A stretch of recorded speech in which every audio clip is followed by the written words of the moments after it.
క్రీస్తు ప్రభునందు ప్రియ సహోదరి సహోదరులారా, మనం ఈనాడు సువిశేషం లూకా శుభవార్త 6వ అధ్యాయము 36వ వచనం నుంచి 38వ వచనం వరకు మనం ఆలకించాం. నీ శత్రువును కూడా ప్రేమించమని క్రీస్తు ప్రభు తన శిష్యులకు ప్రబోధిస్తూ ఉన్నాడు. అయితే శిష్యులు ప్రేమించడం ఏ విధంగా పాటించాలో, వాస్తవంగా ప్రేమను ఏ విధంగా తమ జీవితంలో క్రియల రూపంలో ప్రదర్శించాలో ఈనాడు ప్రభు మరింత స్పష్టంగా తెలియజేయడాన్ని ఈరోజు మనం ఆలకిస్తూ ఉన్నాం. నీ పొరుగువాడిని తీర్పు తీర్చవద్దు అని ప్రభు చెబుతూ ఉన్నాడు. తీర్పు గూర్చినటువంటి ప్రస్తావన ఏ విధంగా ఇక్కడ వచ్చిందో మనకి స్పష్టంగా అర్థం కాకపోయినా, సహజంగా మానవులు తమ పొరుగువారిని ఎప్పుడు తీర్పు తీరుస్తూ ఉంటారు. వారిని, వారి క్రియలను, వారి మాటలను ఎప్పటికప్పుడే బేరీజు వేస్తూ, వారిలో తప్పుపడుతూ వారి మీద తీర్పు విధించేటటువంటి గుణం సహజంగా మానవులకు ఉంటుంది. కానీ ఈనాడు ప్రభు అసలు తీర్పు తీర్చేది దేవుడు కాబట్టి నీవు అసలు తీర్పు తీర్చే ప్రస్తావన పెట్టుకోవద్దు. నీ పొరుగువాడిని నీవు తీర్పు తీర్చవద్దు.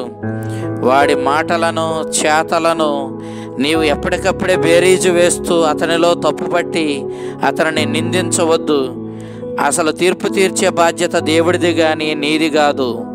కాబట్టి ఈ విషయాన్ని గుర్తుంచుకోమని ప్రభు స్పష్టంగా చెబుతూ ఉన్నాడు. నీవు పరులను క్షమించు అంటూ ఉన్నాడు. సాధారణంగా మానవుడు తన పొరుగువారిని క్షమించాలంటే చాలా అసౌకర్యానికి గురవుతాడు.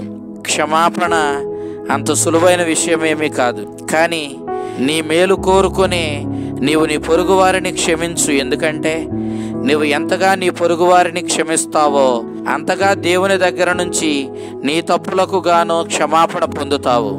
నీవు ఇతరులకు వసగు, ఇతరులకు సహాయం చెయ్యి.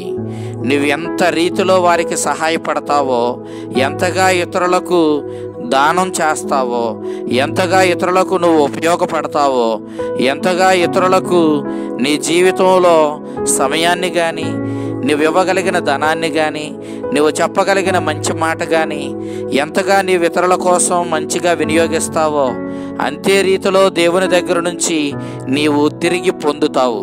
కాబట్టి నీవు ఇతరులకు వసగడానికి, ఇవ్వడానికి ప్రయత్నించు.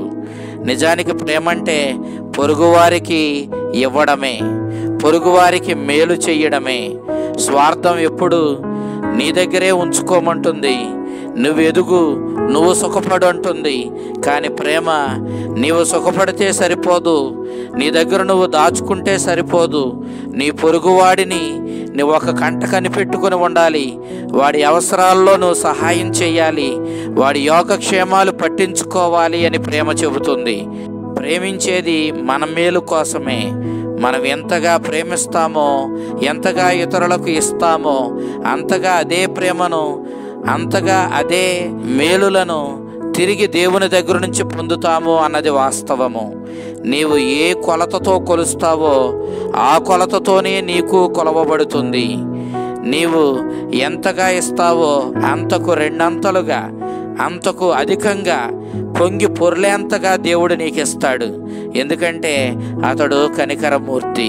ఆ కరుణామయుని బిడ్డలమైన మనం కూడా ఆ కారుణ్యమూర్తి యొక్క గుణాన్ని గమనించుకొని మనం ఎల్లప్పుడూ కూడా ఇతరులను ఖండించకుండా, ఇతరులను క్షమించుకుంటూ, ఇతరులను ప్రేమిస్తూ, వాళ్ళకి సహాయపడుతూ, ఇవ్వగలిగిన సమస్తాన్ని ప్రేమతో దానం చేస్తూ, ఇతరులను ఎప్పుడైతే మనము ఆదరించి ప్రేమతత్వాన్ని పాటించుకుంటూ జీవిస్తామో, మనం ఎంత ప్రేమతో ప్రవర్తించామో ఆ కనికరమూర్తి అయిన పరలోక తండ్రి దగ్గర నుంచి అంతకు రెండంతలుగా, పొంగి పొర్లేంతగా మనం తిరిగి పొందుతాం. కాబట్టి దేవుని అనుగ్రహాలు కోరుకునే ప్రతి ఒక్కరూ, దేవుని బిడ్డగా జీవితాన్ని ధన్యం చేసుకోవాలనే ప్రతి ఒక్కరూ ఈ ప్రేమ కనికరాలు కలిగి ఉండాలి. ఆ పరలోక తండ్రి బిడ్డలం మనం ఎప్పుడవుతామంటే ఈ ప్రేమ కనికరాలను మన జీవితంలో పాటించినప్పుడే. కాబట్టి మనము ఈ ప్రేమ కనికరాలను మాటలతో పరిమితం చేయకుండా క్రియల రూపంలో చూపించి నిజమైనటువంటి ఆ పరలోక తండ్రి యొక్క బిడ్డలుగా మనం జీవిద్దాం. క్రీస్తుకు సాక్షులుగా, క్రీస్తుని ప్రేమకు సాక్షులుగా మనము జీవిద్దాం. మనం ఎంత స్థాయిలో ప్రేమించగలమో, ఎంత స్థాయిలో ఇతరులను సహించగలమో, ఎంత స్థాయిలో మనం ఉదార గుణంతో ప్రవర్తించగలమో అంతకధికంగా మనము దేవుని దగ్గర నుంచి మేలు పొందుతాం. క్రీస్తు మనందరి మీద ప్రేమతో సిలువ మీద ప్రాణత్యాగం చేయడానికి వెనుకాడలేదు. పాపాత్ములమైన మన మీద అంతటి కనికరాన్ని ప్రదర్శించాడు. అందుకే పునీత పౌలు రోమీలకు రాసిన లేఖలో, ఎవడైనా మంచివాడికి ఏదైనా చేయడానికి ముందుకు వస్తాడేమో, మనమందరము పాపాత్ములమై దుష్టులమై ఉండగా, నిజానికి దేవునికి శత్రువులుగా మనము నడుచుకుంటూ ఉండగా, దేవుని శత్రువులమైన పాపాత్ములమైన దుష్టులమైన మన కోసం క్రీస్తు ప్రాణత్యాగం చేసి మనల్ని రక్షించడానికి వెనుకాడలేదు. ఎల్లలో లేని ప్రేమను కనికరాన్ని ప్రదర్శించాడు. కాబట్టి క్రీస్తే మన మార్గం. నీ శత్రువును కూడా ప్రేమించమన్నాడు. ఆయన తనను హింసించి చంపుతున్న వారిని కూడా తిరిగి పల్లెత్తి మాట అనలేదు. అందుకే యోహాను గారు తాను వ్రాసినటువంటి లేఖల్లో ప్రేమకు రూపం లేదు, కానీ శిలువ మీద వ్రేలాడుతున్న క్రీస్తుని చూచినప్పుడు ప్రేమ రూపం మనకు బోధపడింది. మనం ప్రేమించే వారిమై ఉండాలి. ఉదార గుణంతో మనం ఇతరులకు సహాయపడే వాళ్ళమై ఉండాలి. ఇతరులను తీర్పు తీర్చకుండా, ఖండించకుండా, వారిని మనం ఎల్లప్పుడూ కూడా వారి దోషాలు లెక్కించకుండా వారిని హక్కున చేర్చుకొని కలుపుకునే వ్యక్తులుగా మనం ఉండాలి. ఇతరులకు ఎంత వీలైతే అంతగా మనము ఉదార గుణంతో ఇవ్వాలి. ఈ రీతిగా మనము ప్రేమను క్రియల్లో పాటించాలి. క్రీస్తు ప్రేమను క్రియల్లో పాటించాడు.